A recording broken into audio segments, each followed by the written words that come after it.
Sa golf, pumalo ng 3 under 69 si Tiger Woods para sa 3-shot victory with a 20 under 268 total para iuwi ang korona ng Buick Open. Sa swimming, pinangunahan ni Michael Phelps ang Team USA sa pagkopo ng gold medal at world record sa 400-meter medley relay. May kabuuang 5 golds at 1 silver si Phelps sa World Championship. Sa tennis, pinahiya ni Marion Bartoli si Venus Williams, scoring 6-2, 5-7, 6-4 upang iuwi ang $107 at ang titulo sa Bank of the West Classic. Ito ang unang tagumpay ni Bartoli sa WTA Premier.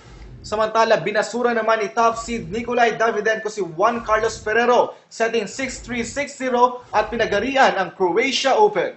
At sa PBA, FIBA Asia na, lilipad na patungong Tianjin, China ang PBA RP team para sa 25th FIBA Asia Men's Championship.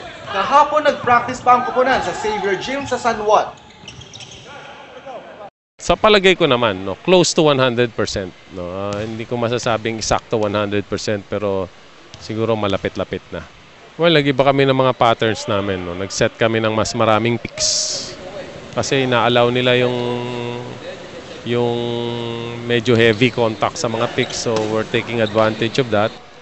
At the same time, gusto rin namin makadepensa kami sa ganong klaseng mga patterns, so sinunod namin yung patterns na karamihan ginagamit din sa international game, no?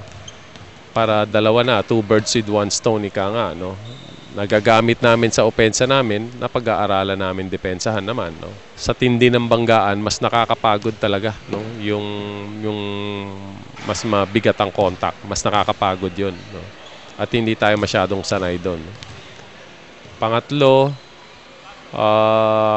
yung officiating, no? May mga ibang rules talaga ron na wala naman sa atin.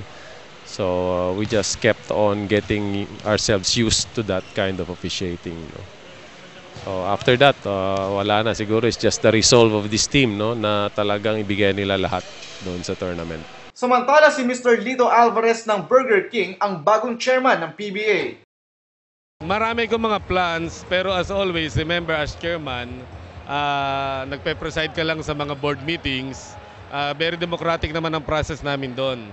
Pero ang mga initiatives ko for this coming year, for one, reviewin yung organization ng PBA. I think it's about time na palitan yung association to a corporation. Mas marami kami magagawa ron. And then, sana magkaroon na kami ng PBA Coliseum. Sana matuloy na yon this time around. Gusto ko rin magkaroon ng developmental league, similar to the NBA. Ang plano ko, i-tie up yung Liga Pilipina. And then, yung mga more provincial games, magkaroon ng easier access ang fans, more affordable ang mga tickets. At yun, marami pa tayong maisip, I'm sure. Sa October pa ang opening ng next PBA conference, pero ngayon pa lang ay inaabangan na ang muling pagbubukas nito. Well, very promising sila, no? Unang-una, may mga height. Tsaka yung hindi masyadong malaki, may build and quickness. So, maganda para sa liga. Alam mo, liga kailangan may infusion of fresh blood na talented, and I believe we have that for this batch. Lalo na yung mga coaches, pag nakikipag-trade, pampalakas ng lineup nila yon. Kung sino yung kailangan nila, yun ang kinukuha nila.